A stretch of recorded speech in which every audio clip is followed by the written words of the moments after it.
নিপুণ রায় চৌধুরী একটু আগে সরকারের উপদেষ্টা যিনি কদিন আগে ধানমন্ডি থেকে ভোটার হলেন, তার নিজের এলাকা হচ্ছে কুমিল্লা মুরাদনগর, সেখানে কায়কোবাদ সাহেব আছেন বিএনপির।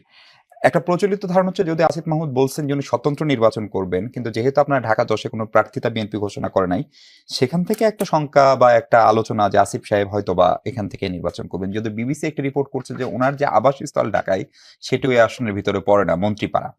ফলে সেটি ভিন্ন প্রশ্ন। আসিফ সাহেবের স্টেট হচ্ছে ভোট পাওয়ার জন্য আওয়ামী তোষণের প্রতিযোগিতা চলছে, যেন ফ্যাসিস্টদের ভোটে সংসদ যাওয়ার থেকে সারা জীবন সংসদে না যাওয়া ভালো। আপনাদের আসলে আসিফ মাহমুদকে নিয়ে কোনো পরিকল্পনা আছে কিনা? আসিফ মাহমুদ যদিও এখন এনসিপি না, কিন্তু এনসিপির সঙ্গে আপনাদের কোনো জোটের হিসাব নিকাশ চলছে কিনা? এবং আজকে মির্জা ফখরুল একটি বক্তব্য নিয়ে ব্যাপক আলোচনা সমালোচনা হচ্ছে, বিএনপি একটি রিজয়েন্ডারও দিয়েছে। গতকালকেও তিনি বলেছেন যে ধানের শীষ যতক্ষণ আছে ততক্ষণ তারা নৌকার কোনো ক্ষতি হতে দিবে না, নৌকার সমর্থকদের, সাধারণ সমর্থকদের কথা বলেছেন। দেখুন, আপনি সাধারণ সমর্থক কারা? বাংলাদেশে আম জনতা বলেন, সাধারণ পিপল বলেন, তারাই তো সাধারণ মানে মানে সমর্থক। এখন আপনার একটা ব্যক্তিগত পছন্দের জায়গা থাকতেই পারে যে কোনো দলের প্রতি, আদর্শের প্রতি। এটা আপনার একান্ত ব্যক্তিগত চয়েস। সেটাও কিন্তু গণতন্ত্রের বিউটি। আমরা যদি গণতন্ত্রে বিশ্বাস করি, মানুষের বাক স্বাধীনতায় বিশ্বাস করি, মানুষের স্বাধীনতায় বিশ্বাস করি, তাহলে আমাকে ওই সমর্থকদেরকে ওন করতে হবে। তো আপনার পদ পদবি আছে কিনা, আপনি কোনো রাজনৈতিক পদ হোল্ড করে সাধারণ মানুষের জন্য মানে হুমকির সম্মুখীন হয়েছেন কিনা, ক্ষতির কারণ হয়েছেন কিনা, সেটা আমাকে জাজ করতে হবে। তো এখন ধরেন আমার মেয়ে অগ্নিলা রায়, আমি বিএনপি করি বলে যে ও বিএনপি করবে কিংবা সমর্থন হবে, বিষয়টা কিন্তু তার না। তার নিজের ব্যক্তিগত একটা মতামতের বিষয় আছে, আমার ওকে প্রাধান্য দিতে হবে। তো সেই সেন্টিমেন্টের জায়গা থেকে বিএনপির সংগ্রামী মহাসচিব তিনি এই কথাটা বলেছেন। এটা আপনি অন্যভাবে যদি আপনি মনে করেন যে এই কথাটাকে আরো রং দিতে পারেন কিংবা আরো কিছু কাদা ছিটাই দিয়ে এটাকে বিস্ফোরণ ঘটাতে পারেন, কিন্তু ওটা করে কোনো লাভ নাই। এটা ইন জেনারেল একদম যারা গণতন্ত্রে বিশ্বাস করে, মানুষের স্বাধীনতায় বিশ্বাস করে, সব মানুষই কিন্তু সেটাই বলবে। এবং আমি ভোট যুদ্ধে যাব, আমি তো তখন কম্বলে লোম বাঁচতে বাঁচতে তো আমার কম্বলে তো থাকবে না, আমাকে ভোটের যুদ্ধে বের হয়ে আসতে হবে না? কারণ এবারে নির্বাচনটা তো ওই আমি দামি স্বামী নির্বাচনের মতো হবে না, কিংবা দিনের ভোট রাতে হবে না। এবারের নির্বাচন কিন্তু অনেকটাই ডিপেন্ড করবে মার্কার উপরেও না, ব্যক্তির উপরে কিন্তু ডিপেন্ড করবে।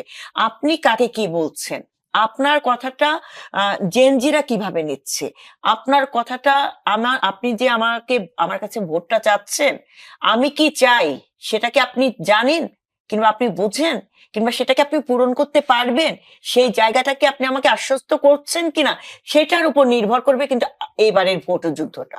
তো সেই জায়গা তো আমরা আমাদের ভোট যুদ্ধে জয়ী হওয়ার জন্য আমরা আমাদের কৌশলগুলো নেব, এবং প্রত্যেকটি রাজনৈতিক দল তাদের কৌশল নেবে। সেখানে কোনো মানে এই ধরনের ভাবনা চিন্তার কোনো কারণ নেই। আরেকটা বিষয়, আসিফ মাহমুদ সাহেব তিনি এখন উপদেষ্টা দায়িত্ব পালন করছেন, সরকারের গুরুত্বপূর্ণ দায়িত্বে আছেন, এবং তিনি কোত্থেকে নির্বাচন করবেন কি করবেন না সেটা তার একান্ত ব্যক্তিগত চয়েস। এবং জাতীয় নির্বাচন করার জন্য আপনার নির্দিষ্ট জায়গায় ভোটার হওয়ার প্রয়োজন নাই। আপনি জাতীয় নির্বাচন ধরেন, আপনি চিটাগাং এর ভোটার আছেন, কিন্তু আপনি ঢাকায় কিন্তু নির্বাচন করতে পারবেন জাতীয় নির্বাচনের ক্ষেত্রে। আবার স্থানীয় সরকার নির্বাচনের ক্ষেত্রে বিষয়টা ডিফারেন্ট ইস্যু। এবং আমাদের বিএনপি যে কয়টি আসনে এখনো প্রার্থী ঘোষণা করা হয়নি, সেখানে জোট সংক্রান্ত বিষয় আছে, এবং সেখানে আরো ইকুয়েশনের বিষয় আছে, সেখানে অনেক চিন্তা ভাবনার বিষয় আছে যে ঢাকার কতগুলো গুরুত্বপূর্ণ আসন, সেখানে আমরা এমন প্রার্থীকে দেব যাতে আমরা ওই আসনগুলো আমরা জয়ী হয়ে আসতে পারি। কারণ এবার লড়াইটা কিন্তু ভোটের লড়াই হবে, জনগণের ভোটে নির্বাচিত হতে হবে, আদারওয়াইজ কিন্তু সম্ভব নয়। তো সেই জায়গা থেকে আমাদের কৌশল আমরা আগাচ্ছি। তো এনসিপির সাথে আমাদের মানে জোট হবে কিনা, কিংবা অন্য কোন কোন দলের সাথে আমরা জোট হয়ে ঐক্যবদ্ধ হয়ে নির্বাচন করব, মানে নির্বাচনে অ্যালায়েন্স হবে, সেটা এখনো কিন্তু সমীকরণ আমাদের হয়নি চূড়ান্ত।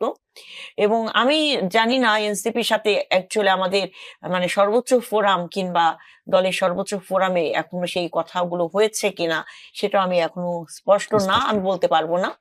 তো তো অবশ্যই আগামী জাতীয় নির্বাচন আমাদের জাতির জন্য খুবই গুরুত্বপূর্ণ নির্বাচন, এবং সেখানে প্রত্যেকটি ব্যক্তি এবং দলকে প্রাধান্য দিয়ে নির্বাচনের আমাদেরকে বেরিয়ে আসতে হবে, এবং আগামী নির্বাচনে সংসদ সদস্য তারাই যেন হয় আমরা প্রত্যাশা করি, যেখানে মানুষের প্রত্যাশা পূরণের একটা জন্য সক্ষম। কেন্দ্রবিন্দু যেন জি। হয়ে দাঁড়ায়।